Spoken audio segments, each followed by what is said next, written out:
I kind of like grew up kind of like on a farm. Like we didn't have like a huge farm or anything. We had like when I was younger, we had a couple pigs and like some like 3 cows, and we even had a pony once. But it was just like kind of like I say like a recreational farm. But like our parents always kind of pushed us to go outside, and we used to climb trees and catch frogs and all that stuff. But yeah, that's pretty much what we did. And like we've always been like our whole family's been pretty close. Like my aunt and uncle, they didn't live too far away, and we'd see them all the time and just kind of hang out. And it's pretty much a lot of time with the family. I think it was I don't know. I think it's more of like being able to like push myself. Like even now, like even if I don't have a fight right now, I just like to try to like, it's kind of like a mental challenge for me, if anything.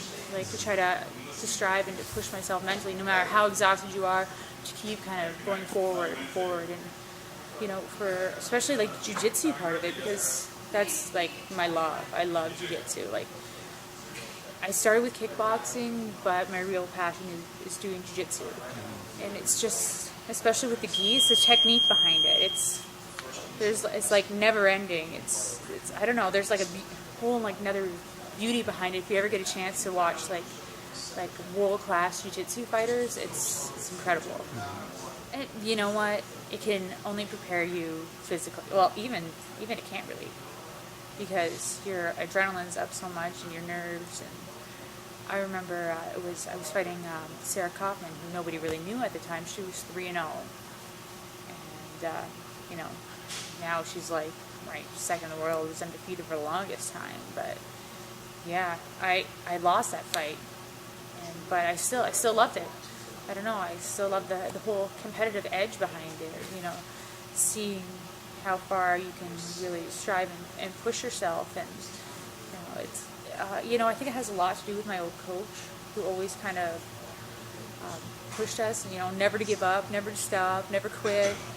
He was he had a lot of focus on the whole mental game. Even to this day, we kind of had a falling out since then, but I still think back on how much he's even just to push me to be positive, because you kind of beat yourself up so much when you train. You're tired, you got injuries, and some days you just want to stay in bed and to just kind of